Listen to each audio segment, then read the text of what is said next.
Start करना है question number 7 से। क्वेश्चन नंबर 7 से लेकर के 7, 8, 9 और 10 पूरी प्रश्नावली को हम लोग इसमें कंप्लीट करने वाले हैं। प्रत्येक प्रश्न का हल हम बिल्कुल आसान तरीके से मैं आपको बताने का प्रयास करूंगा। जैसे कि आप लोग पिछले क्लास में जाने भी हैं कि इस क्वेश्चन में कोई विशेष दम ताकत वक़्त नहीं है। आप इसी कॉन्सेप्ट के साथ एकदम स्ट्रगल करके आप पूरी कंसंट्रेशन के साथ प्रत्येक प्रश्न का हल समझने का प्रयास करते हैं तो मैथमेटिक्स आपके लिए बहुत आसान है। और यदि आप प्रत्येक प्रश्न का हल समझने का कोशिश नहीं करते हैं चाहे तो ऐसा कोई जादू वदू नहीं है कि फेंक दिए चावल सारा समझ में आ गया, ऐसी कोई बात नहीं है। आपको समझना ही पड़ेगा, इसको पढ़ना ही पड़ेगा, इसको जानना ही पड़ेगा। एकदम स्टार्टिंग से बात को समझो बाबू। हम लोग कर क्या रहे थे, एक असमीका दे रहा है उसे ना हम लोग समीकरण खींच रहे हैं। आप पूरे तल को द्विविमीय तल में हम लोग व्यक्त कर रहे हैं। मतलब सही यदि बात आ रहा है तो हम लोग मूल बिंदु की ओर हम लोग छायांकित कर रहे हैं और गलत बात आ रहा है तो रेखा से मूल बिंदु के विपरीत दिशा में छायांकित कर रही है ना। तो आराम से पहले इसके लिए एक समीकरण खींच बनाएंगे और उसका मान सारणी बनाकर उससे ग्राफ खींचेंगे और ग्राफ खींचने के बाद ग्राफ तब चेक करेंगे हम लोग, जब मतलब मूल मान सारणी निकल जाएगा तब हम लोग चेक करेंगे क्या कि जो इसका हल क्षेत्र है वो मूल बिंदु के ओर होगा या मूल बिंदु के विपरीत दिशा में होगा।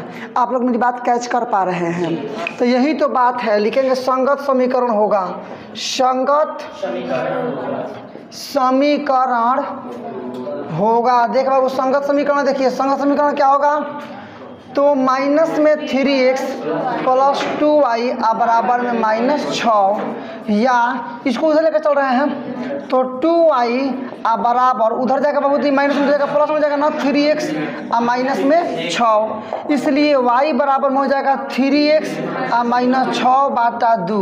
देखो मान सारणी बनाने का मतलब ना बाबू, आप लोग आराम से बात को समझिए। ऐसे ऐसे शब्दों को ढूंढ, ऐसे ऐसे अक्षरों को, ऐसे ऐसे नंबर्स को ढूंढना है कि ये आपका कट। देखो पहला बात यह है कि जो दाहिने तरफ होता है उसी का मान रखते हैं, यस और नो? यस। जो दाहिने तरफ यदि x होगा तो x का मान रखेंगे, कुछ भी रख सकते हैं, डिपेंड योर सेल्फ। जो दाहिने तरफ y है तो y का मान रखेंगे, कुछ भी रख सकते हैं, डिपेंड योर सेल्फ, बशर्ते कि हमें कटना चाहिए तभी ना y का मान निकलेगा। अच्छा दाहिना तरफ x है कि y है? x।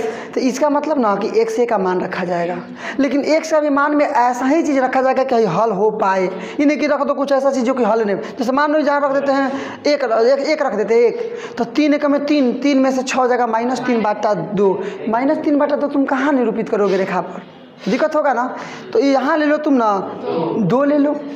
पहले यहाँ पर x लिखते हैं बाबू, यहाँ पर y लिखते हैं ना जी, y लिखते हैं और यहाँ पर लिखते हैं x का मान y लिखते हैं। आराम से बात को समझो बाबू, कोई परेशानी वरसानी होने वाली चीज़ नहीं है। देखिए यहाँ पर x का मान पहले रख दीजिए कितना 2, तो 2 रखिएगा, आराम से चेक करो तो 2 3 6 में से 6 गया 0/2 का मतलब केवल 0, मन ई माना जाएगा 0। अब 0 सोचो, अब रख देते हैं 0 नहीं रखेंगे, 0 भी रख सकते हैं, कोई दिक्कत नहीं, 0 ही रख लीजिए। 0 जब रखिएगा ना तो 3 × 0 मतलब -0, -6/2 का मतलब -3। x का मान रखिएगा 0 तो इसका मान -3 मान रखिएगा तो 2 का मान 0 यहाँ आ रहा है, यहाँ 0 का मान -3 अब देखो बाबू क्या करते हैं हम लोग, अब एक ही काम यहाँ पर हम लोग करते हैं। वो काम ये है कि ना मान रख के चेक करते हैं सही आ रहा है गलत में। जो असमीका दिया है ना उसमें नीचे बाबू, इस जो असमीका देखो बाबू इधर एकदम बिल्कुल आपको दूसरी तरफ ताकना ही नहीं है। पूरी तरह से जैसे सैनिक बॉर्डर पे हथियार लेकर तैयार रहता है कि अब कोई निकलेगा धड़ाक से मार दूंगा, भले कोई निकले चाहे नहीं निकले। ये नहीं कि गया है बॉर्डर पर लड़ने के लिए तो रोज़ मार झगड़ा थोड़े होता है, रोज़ गोलीबारी थोड़े होती है बॉर्डर पर। तो छोड़ो आज बंदूक लेकर नहीं चलेंगे, कहाँ झगड़ा हो रहा है, चले ऐसे ही, ऐसी कोई बात नहीं। तो आपको हमेशा तैयार रहना पड़ेगा, चाहे कोई ऐसा मौका आए चाहे नहीं आए। आपको समझ में आ रहा हो चाहे नहीं आ रहा हो, हर एक परिस्थिति में आपको यही समझना होगा कि मैंने इसको बढ़िया से समझना है, बस यही चीज़ है। अब रख देते हैं, मान रख देते हैं, ठीक है ना, मान रखें ना। अब x बराबर y बराबर 0 रखने पर, लेकिन समीकरण में ईमान नहीं रखते हैं बाबू, ईमान रखते हैं असमीका में, यही ना। तो असमीका देखो ना क्या है आपका, असमीका है -3x प्लस में 2y = -6। लेकिन y की जगह यहाँ पर 0 रखना है और x की जगह यहाँ पर 0 रखना है, ये तो सब 0 हो जाएगा। तो 0 > -6 मतलब बराबर को छोड़ो, 0 -6 से बड़ा होता है। सही बात है, क्योंकि माइनस में दूसरा और पहले जैसे संख्या रेखा बनेगा तो -6 -5 -4 -3 -2 -1 तब 0, तो 0 बाद में आ रहा है ना, इसका मतलब 0 बड़ा है। किससे बड़ा है? -6 से। तो आप बताइए, ये जब सत्य आ गया तो इसका हल क्षेत्र मूल बिंदु की ओर होगा कि मूल बिंदु को विपरीत दिशा में होगा? मूल बिंदु की ओर होगा। इस बात को समझने में तनिक भी कोई समस्या आ रही है तो आप क्वेश्चन कर सकते हैं। कंप्लीट है ना? तो लिखेंगे जो कि सत्य है, जो कि देख लो बाबू, जो कि क्या है? सत्य है, सत्य है। अतः असमिका का हल क्षेत्र, चाहे अतः असमिका का हल क्षेत्र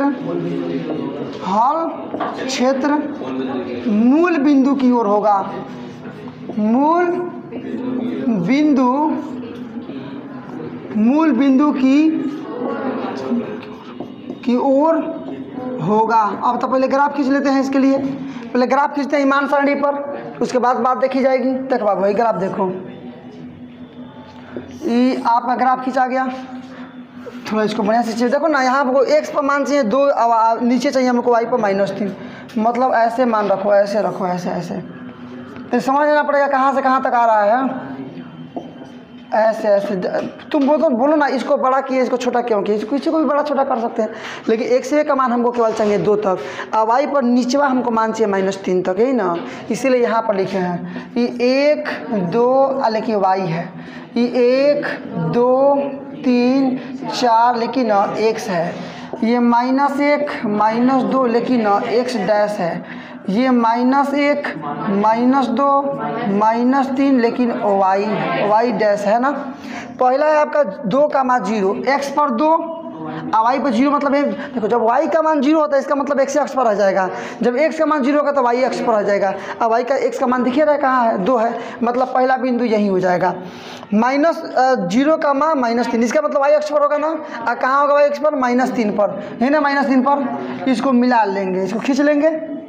खींचे कि नहीं खींचे? ये आपका समीकरण, ये बिंदु क्या है? तो 0 का मान -3, ये बिंदु क्या है आपका? 2 का मान 0। इस समीकरण कौन सा समीकरण के लिए खींचे हैं? तो यही है, माने -3x + 2y बराबर -6। हल क्षेत्र मूल बिंदु क्यों होगा ना। आप लोग लाइन मत खींचिएगा, आप लोग ऐसे इंची रख लीजिएगा स्केल, आई फिर एकदम ब्लैक कर दीजिएगा। आप लोग समझ रहे हैं ना? पेंसिल से, जैसे कि पेन से लिख दीजिएगा, आप पेंसिल से ब्लैक कीजिएगा तो ये अक्षरों आपका दिखाई देते रहेगा, गाढ़ा होता है। मैं चूँकि इसको ब्लैक यहाँ नहीं कर सकता हूँ, इसलिए मैं इसको ऐसे कर दे रहा हूँ, ठीक है ना। चूँकि मैं इसको ब्लैक नहीं कर सकता हूँ, ठीक है ना, केवल मैं ऐसे कर दे रहा हूँ। सारा कलर करूँगा तो बर्बाद हो जाए। ऐसे कर सकता हूँ, लेकिन पूरा कलर करूँगा तो बर्बाद हो जाएगा। आगे आवाज़ समझ में कि नहीं आया? चलिए, इस प्रकार से क्वेश्चन नंबर आपने 7 बनाया, बिल्कुल आसान तरीके से। 8, क्वेश्चन नंबर 8 दिया गया असमिका है। क्या दिया है? 3y - 5x > 30, है ना? है कि नहीं है बाबू? है। तो संगत समीकरण होगा। संगत समीकरण होगा। अब बना लेंगे इसको। क्या है? 3y - 5x बराबर में 30। यहाँ मान निकाल ले डायरेक्ट y का। बाबू y का है, देखो y का मान इधर 30, ये माइनस में, इधर प्लस में 5y बाटा में, सॉरी x ना, 5x बाटा में ये 3 बना लीजिएगा। मान सारणी डायरेक्ट देखो बाबू, यहाँ पर मान सारणी डायरेक्ट देखिए, कोई दिक्कत नहीं है। मान सारणी एक बार बना लीजिए, एक बार आपका यहाँ मान सारणी भी बन गया। ये पहली लाइन, दूसरी लाइन, यहाँ x y, x का मान y, x y और x का मान y। देखो बाबू, y बराबर आपका क्या है? 30 प्लस में 5x बट्टा में 3, 30 प्लस 5x बट्टा में 3। अब एक दाहिने तरफ क्या है? x है ना, तो x का मान कुछ भी रखो, लेकिन कटने वाला आना चाहिए। पहले 0 रखिएगा। आप देखो ना, 0 रखोगे ना, 0 तो 5 0 मैंने 30 बट्टा 3 कटाएंगे तो 10 ढेर होता है। कहाँ तक खींचोगे वहाँ पर? तो -6 रख देते हैं यहाँ पर। x का मान -6 रखेंगे, देखिएगा तो 6 5 30 लेके माइनस में, तो +30 -3 0 बट्टा 3 का मतलब 0। आगे पहली बात, ये बात आया कि नहीं आया? और कुछ और सोच लो। माइनस में 3 रख लो, -3 तो 3 × 5 = 15, 15/3 का मतलब 5, माइनस में 3 रख लो तो 5 × 15, लेकिन माइनस में 15, 30 में से 15 जाएगा, 15/3 का मतलब केवल 5, प्लस में माने -6, यहाँ -3, 5 ऊपर चला बाबू। माने एक चीज़ तो स्पष्ट हो गया ना कि आप ग्राफ खींचेंगे तो ढेर दूल्हे नहीं लिखना पड़ेगा। आप लोग इस तरह से आप यदि इंटरचेंज नहीं करेंगे, 30 तक लेकर चलेंगे, 10 तक लेकर चलेंगे तो ढेर से ढेर खींचना पड़ेगा। देखिए ग्राफ का ये कंसेप्ट होता है, आपको प्रयास करना है ना कि कैसे करके हम कम से कम जगह में हटा लें। आपकी इच्छा है, आप बचाएंगे तो हट जाएगा। चलो अब रखो मान, अब मान रखेंगे ना, क्या रखेंगे अब, क्या बाबू, x = y = 0 रखने पर, x = y = 0 रखने पर देखिएगा असमीका सीधे रखिए। असमीका में 3 × y का मतलब 0 -5 × x का मतलब 0 इज लेस देन 30, या ये कह जाएगा बाबू आपका 0 इज लेस देन 30। तो 30 से छोटा है ना, ये बात सही कह रहा है। इसका मतलब कि हल क्षेत्र मूल बिंदु की ओर होगा। बाबू ये बात ना हुआ, हल क्षेत्र कहाँ होगा, मूल बिंदु की ओर होगा। सुन रहे हैं आप लोग मेरी बात को, हल क्षेत्र मूल बिंदु की ओर। बाबू आप भी समझिए, सब लोग समझिए, नहीं समझ में आता है ना तो आप तुरंत खड़ा कर क्वेश्चन कीजिए। आपको 100% आज़ादी है, जहाँ भी बात आपको समझ में नहीं आ रही है आपको 100% आज़ादी है, आप क्वेश्चन पूछ सकते हैं। चल बाबू होगा ना यहाँ तक, जो कि सत्य है, जो कि सत्य है, सत्य है, अतः असमीका का हल क्षेत्र, असमीका का हल क्षेत्र मूल बिंदु की ओर होगा, मूल बिंदु की ओर होगा, आया बात समझ में नहीं आया? आ गया ना? चलो अभी नीचे आ जा, नीचे ही और बात को समझिए। यहाँ पर हो गया 1 मिनट का क्या काम है, देखिए यहाँ ध्यान दीजिए। यहाँ आप ग्राफ खींच रहे हैं, आप देखो ना बाबू, -6 मतलब x पर माइनस की तरफ ज़्यादा चाहिए, -3 मतलब x की तरफ ज़्यादा चाहिए, मैंने -x की तरफ ज़्यादा चाहिए, 5 चाहिए ऊपर। मतलब इसको हम ऐसे बनाए तो कोई दिक्कत नहीं होगा, इसको ऐसे बना ले रहे हैं, क्या समझ में आया ना होगा जी? इसको ऐसे बना लेते हैं, ऊपर है y, नीचे y डैश, ई एक्स डैश, 0 1 2 1 2 3 4 5, -1 -2 -1 -2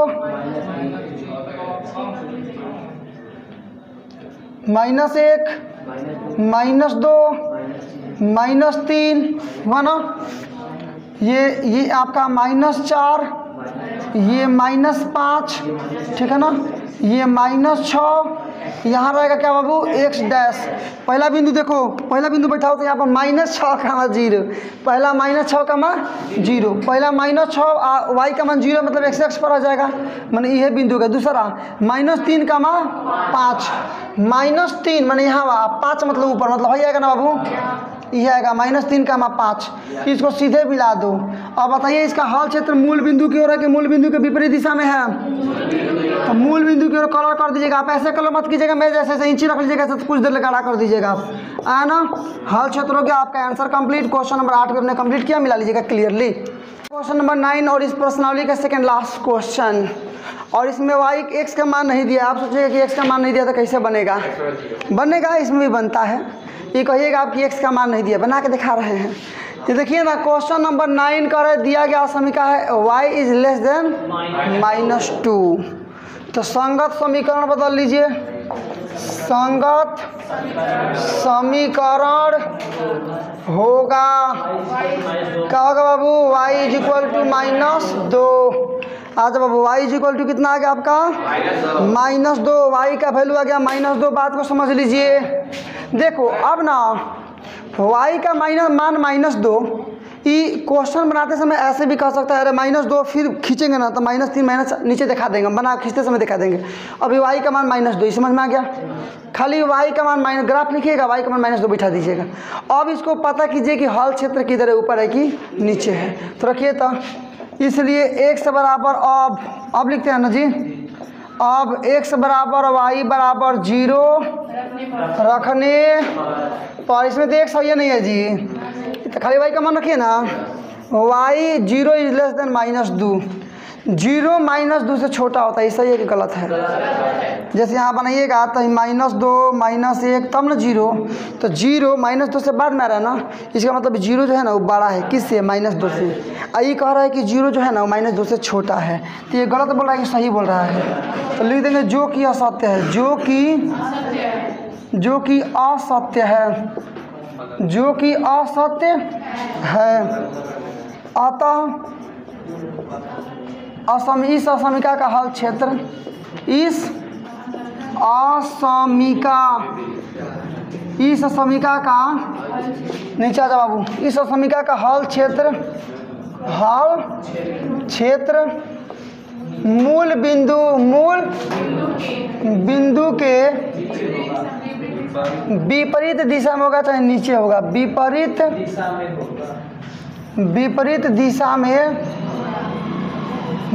दिशा में होगा। आगे बात समझ में ऊपर आ बाबू। ग्राफ खींचने में तो आप लोग मास्टर हो चुके हैं, काफ़ी सुंदर ग्राफ आप लोग खींच रहे हैं। एक और ग्राफ खींच लीजिए। ग्राफ देखो बाबू खींचा गया आपका, बहुत खुशी की बात है, आपकी ग्राफ ये खींचा गई। यहाँ पर ये रहा 0 1 2 3 x डैश, ये माइनस नहीं रहेगा by mistake, -3 E -1 -2 y dash 1 2 3 और y बराबर -2, y बराबर। आप लोग क्लास 9th में क्वेश्चन बनाए थे, x पर -2 रहा था तो x पर लेकर मानो y x के समांतर खींच रहे थे। जब x का मान दे रहा था तो x पर लेकर के y के समांतर खींच रहे थे। y बराबर -2 दिया है ना, तो y का मान -2 ही है ना, तो जो भी मान दिया ना इसी को समानांतर खींच देते हैं हम लोग। आपको पता है उसमें बताया गया था आपको कि -2 कभी भी ऐसे ही खींचते, मतलब x का मान देता ना तो x पे खाली खींचा देते, क्योंकि y का तो मान है ही नहीं है। अच्छा मान लो आ गया तुम्हारा 2 का मान 3, तो तुम x पर 2 लेते हो, y पर 3 लेते हो, तो अभी भी जो x का मान है उसको y के समानांतर बढ़ाते हैं, और जो y का मान है उसको x के समानांतर, तभी जहाँ कटता है वहाँ नियामक निकलता है। मैंने जब x का मान को कभी भी y अक्ष के समानांतर लिखते हैं और y के मान को x अक्ष के समानांतर लिखते हैं। बोलिए बात समझ में आया कि नहीं आया? तो यहाँ केवल y का मान दिया है -2, तो x अक्ष के समानांतर खींचेंगे, ये ना x अक्ष समानांतर है, और छायांकित किधर करना है? तो मूल बिंदु के विपरीत दिशा में। नीचे आप केवल इधर से स्केल लगा लीजिएगा अपना, आधा का कलर कर दीजिएगा, मैंने ऐसे आपका हो जाएगा, ठीक है ना। ये कलर हो गया y डैश, ये आपका कलर हो गया, आप लोग बना लीजिएगा। Question number 9 complete. और एक क्वेश्चन और देखना है, क्वेश्चन नंबर 10। देखिएगा क्वेश्चन नंबर 10 में क्वेश्चन नंबर 9 में क्या अंतर है भाई? क्वेश्चन भाई कन्हैया बैठ के पढ़िएगा, क्या दिक्कत है? नहीं देखा, डर गया। अरे मुस्कुराओ यार, कोई दिक्कत नहीं है, तो नहीं मन कर रहा था कूदने का तो कूद रहे हैं, इसमें डरने की क्या बात है यार? तुम लोग थोड़ा मैं डर जाते हो, जिस दिन साइकिल से घेरते हो आगे जाकर उस दिन डरते नहीं हो, आज पढ़ाई में डर जा रहे हो, आगे से घेर कर तुम नंबर देते हो। इधर से काम करो, x इज ग्रेटर देन -3, थोड़ा वीडियो बनता है इससे ज़्यादा नहीं खा देते, दरअसल पूरा सच्चाई बता देती। x इज ग्रेटर देन -3, देख बाबू x इज ग्रेटर देन -3। हमारे भाई आप जान लीजिए मोहित जी, कि क्वेश्चन नंबर 9 और क्वेश्चन नंबर 10 में कौन विशेष अंतर है जी? ये कितने लोग बना सकते हैं इस क्वेश्चन को? हाथ रखिए, कितने लोग इसको बना सकते हैं? देखिए ऐसी संख्या में जब हाथें बच्चों की उठती है ना, इससे शिक्षक आत्मविश्वास काफ़ी बढ़ जाता है और लगता है कि वाकई में जो हम काम कर रहे हैं ना वो सेटिस्फेक्शन ला रहा है बच्चों में। तो ऐसी कंडीशंस होने चाहिए, एकाग्रचित्त होकर के प्रश्नों का हल जानिए, अच्छा से अच्छे तरीके से प्रश्नों का हल जानिए। संगत समीकरण लिखेंगे ना बाबू, तो संगत समीकरण होगा, संगत समीकरण होगा। संगत समीकरण क्या होगा बाबू? मिलाइएगा। संगत समीकरण x बराबर में -3। अब चलो बाबू, तो मानो रखेंगे ना। अब x बराबर y बराबर 0 रखने, देखना यार कितना जल्दी हो गया यार रखने और, लेकिन समीकरण में मान रखते हैं ना 0 इज ग्रेटर देन -। अरे भाई सही है कि गलत है जी? 0 जो है वो -3 से बड़ा होता है, सही बात है। तो जो कि सत्य है, देखो सिस्टर सब लोग बात को समझो, जो कि सत्य, चलो ऊपर आ जाओ बाबू, जो कि सत्य है, जो कि सत्य है, हो गया ना, जो कि सत्य है। अतः इस असमीका का अतः इस असमीका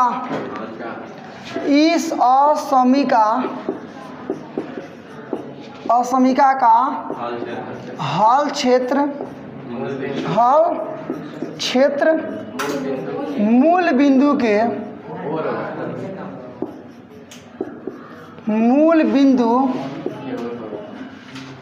की ओर होगा, मूल बिंदु की ओर होगा। ये बात समझ में आया कि नहीं आया? मूल बिंदु की ओर होगा, इसलिए लिख लो बाबू, ग्राफ बना लो।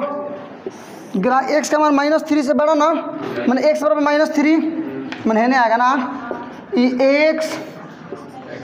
एक्स डैश वाई डैश 1 2 3 -1 -2 -1 -2 मैं ऊपर लिख दे रहे हैं -3, क्योंकि यहीं से ना खिंचाएगा। ये आपका 1 2 3, ये आपका -1 -2, एक्स बराबर -3 यहाँ ना आएगा बाबू, एक्स बराबर -3 नहीं ना आएगा। एक्स चक्कर माइन वाई का मान है तो वाई एक्स समानांतर जाएगा, इसको समानांतर ले लेंगे। अब सही बताया था कि गलत बताया था बाबू? सही बात ना। मान लीजिए इसका हल क्षेत्र मूल बिंदु की ओर होगा ना, तो मूल बिंदु की ओर आप रंग दीजिएगा, घबराने की ढेर डराने की बात नहीं है, मूल बिंदु की ओर रंग दीजिएगा। आपके आंसर में कुछ मिसप्रिंट दिया है, कलर अच्छा साफ समझ में नहीं आ रहा है, लेकिन आपको डराने ला जाने शर्माने की बात नहीं है, इसको आप खींच लीजिएगा। Question number 10। तो चलिए इस प्रकार से क्वेश्चन नंबर 10 कंप्लीट होने के साथ ही आपके क्लास 11 के मैथमेटिक्स के प्रश्नावली लेसन नंबर 6 जिसका नाम है रैखिक असमीकाएं, इसका प्रश्नावली 6.1 के पूरा प्रश्नों का 6.2 का वापस चाहते हैं 6.2 के प्रत्येक प्रश्न का हल आपने समझा। देखो मैं प्रयास कर रहा हूँ कि हर एक क्लास में, चाहे कोई भी क्लास हो, आज का क्लास हो, परसों क्लास हो, ठीक है ना, कोई भी क्लास हो, प्रत्येक क्लास को मैं सेटिस्फाइड देने का प्रयास कर रहा हूं। यदि आप हमारी मेहनत को समझते हैं, यदि आप हमारे संघर्ष को समझते हैं, यदि आप हमारे स्ट्रगल को समझते हैं, तो आप मैथमेटिक्स बढ़िया से जरूर पढ़िएगा और सफलता हासिल कीजिएगा। बस आज के लिए केवल इतना ही।